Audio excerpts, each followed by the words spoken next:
एक नई वीडियो के साथ आज मैं फिर हाजिर हूं, आपका होस्ट और दोस्त विक्रांत जोशी, और आपका स्वागत करता हूं मैं रिव्यू मास्टर में।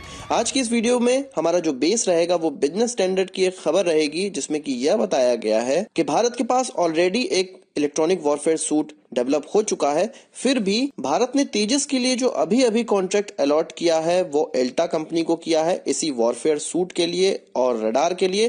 तो क्यों ऐसा हुआ? क्या भारत ने अपने इंडिजिनस चीज को इग्नोर किया है और बाहर की चीजों को खरीदने का प्रयास किया है, जबकि भारत का डेवलप किया हुआ यह इलेक्ट्रॉनिक वॉर सूट हमारे MiG-29 में लग रहा है? तो इसका इस्तेमाल तेजस में क्यों नहीं किया जा सकता है, या भारत सरकार क्यों नहीं चाही तेजस में इसका इस्तेमाल करना? तो चलिए जान लेते हैं।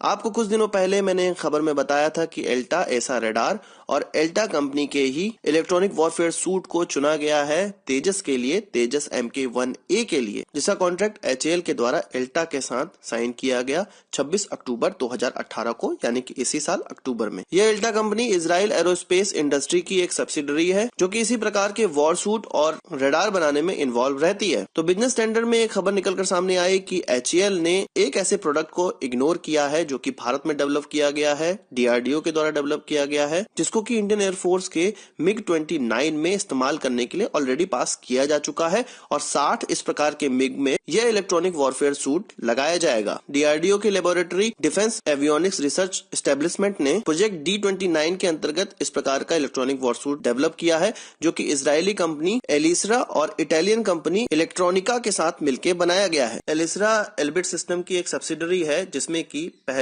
70% एल्बिट के शेयर थे और 30% इजरायली एरोस्पेस कंपनी का था। फिर बाद में एल्बिट ने इजरायली एरोस्पेस कंपनी से उसके शेयर खरीद लिए और पूरी की पूरी एलिसरा एल्बिट सिस्टम की सब्सिडरी बन चुकी है। और आप ये जानते होंगे कि एल्बिट सिस्टम ने अभी अदानी के साथ संयोग करके हैदराबाद में एक अनमैन्ड एरियल व्हीकल की फैक्ट्री भी डाली है। DRDO के द्वारा बनाए गए इस प्रोडक्ट के प्रति इंडियन एयरफोर्स बहुत ज्यादा खुश है और BEL के द्वारा इसको अब मैन्युफैक्चर किया जाएगा, जिसके बाद इसको MiG-29 की फ्लीट में इस्तेमाल किया जाएगा। पर फिर इसको तेजस के लिए क्यों नहीं चुना गया? डिफेंस प्रोक्योरमेंट प्रोसीजर 2016 के मुताबिक जो D29 इलेक्ट्रॉनिक वॉर सूट बना हुआ है वो Indian design, develop and manufactured category में आता है, जिसको हाई प्रायोरिटी दी जाती है किसी भी प्रोक्योरमेंट में। और ये DPP 2016 के मुताबिक मैंडेटरी है कि इस प्रकार का प्रोडक्ट अगर भारत में है तो उसी का इस्तेमाल किया जाएगा, बजाय कि दूसरा प्रोडक्ट खरीदना या बजाय कि दूसरे प्रोडक्ट को भारत में बनाकर उसका इस्तेमाल करना। पर फिर भी इस प्रोडक्ट को ना ही इस टेंडर में शामिल किया गया और ना ही इस प्रोडक्ट को चुना गया तेजस MK1A के लिए। बिजनेस स्टैंडर्ड के सोर्सों के मुताबिक इजराइल की मिनिस्ट्री ऑफ डिफेंस ने एलिसरा को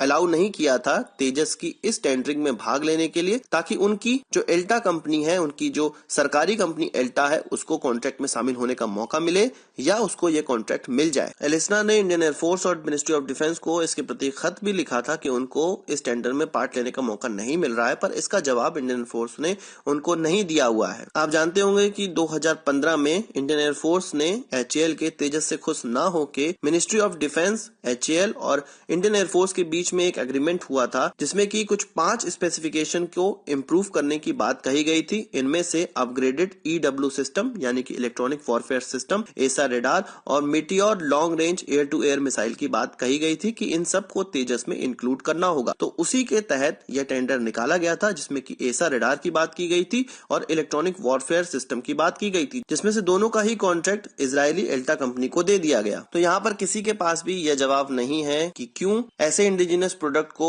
इग्नोर कर दिया गया तेजस के केस में, जिसको ऑलरेडी हम लोग इस्तेमाल करने वाले हैं, और क्यों ऐसे सिस्टम के लिए बाहर की कंपनी को कॉन्ट्रैक्ट दिया गया। पर यहाँ पर हम लोग समझ लेते हैं कि इलेक्ट्रॉनिक वॉरफेयर सूट किस प्रकार से काम करता है, इसका काम क्या होता है। सबसे पहले यह electronic warfare suit radar warning receiver से लैस होता है। यदि कोई दुश्मन का एयरक्राफ्ट हमारे एयरक्राफ्ट को डिटेक्ट कर लेता है तो यह रडार वार्निंग रिसीवर यह पायलट को बताता है कि उसका एयरक्राफ्ट दुश्मन के रडार में लॉक हो चुका है। इसके बाद जब दुश्मन air to air missile fire करता है तो इसका जो सेकेंड वार्निंग सिस्टम है, missile approach and warning system, वो एक्टिव हो जाता है और यह बताता है कि अब पायलट को कुछ ना कुछ ऐसा करना पड़ेगा जिससे कि वो इस मिसाइल से बच जाए। इसके लिए पायलट को बचाव के लिए कलाबाजियां खाना पड़ता है या कुछ ऐसी चीजें करना पड़ता है जो कि आने वाली मिसाइल को कंफ्यूज कर दे। इसके बाद EW सिस्टम का जो तीसरा काम होता है वो रडार वार्निंग एंड जैमिंग होता है, माने ऐसे एनिमी के रडार को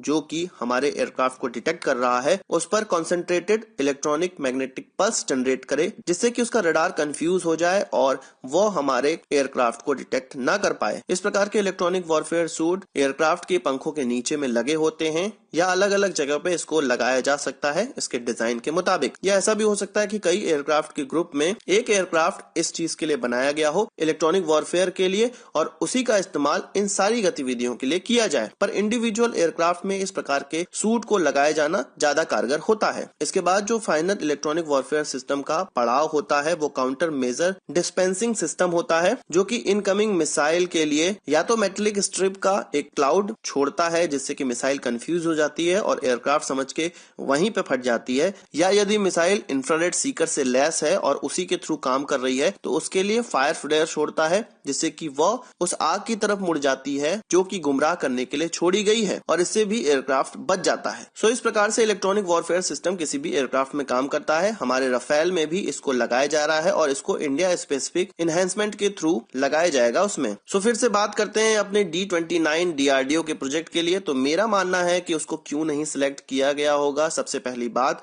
क्योंकि वो MiG-29 के लिए डेवलप किया गया है, उसका वजन हो सकता है हमारे तेजस के मुताबिक ना हो या उसमें जो सिस्टम है वो हमारे तेजस के मुताबिक ना हो क्योंकि रडार के साथ इसकी कंपैटिबिलिटी जरूरी है। यदि तेजस में इजरायली रडार के साथ इस प्रकार के सिस्टम का इस्तेमाल किया जाता तो HAL को ही इसकी कंपैटिबिलिटी देखनी पड़ती और उसकी जो आपस में कम्युनिकेशन करने का एल्गोरिदम है वो सब डेवलप करना पड़ता जिससे कि लेट हो सकता था। अभी एल्टा को रडार और इलेक्ट्रॉनिक वॉरफेयर सूट दोनों का ही कॉन्ट्रैक्ट देने से फायदा यह होगा कि काम में तेजी आएगी और आपस में वो दोनों कंपैटिबल होंगे, अच्छे से काम कर पाएंगे। पर देरी होने से मतलब यह नहीं है कि हम अपने इंडिजिनस सिस्टम का इस्तेमाल ना करें। अगर हम इस तरह से छोटी छोटी कठिनाइयों से अपने इंडिजिनस चीजों को छोड़ देंगे तो वो आगे डेवलप नहीं हो पाएंगी। और फाइनली बाहर के रडार और बाहर के इलेक्ट्रॉनिक वॉरफेयर सूट को खरीदने से एक बात तो ये जरूर साबित हो जाती है कि इंडियन एयरफोर्स अभी भी भारतीय चीजों पे विश्वास नहीं कर रही है, उनको विदेशी चीजों पे ज्यादा विश्वास है। तो आज की इस वीडियो के लिए बस इतना ही।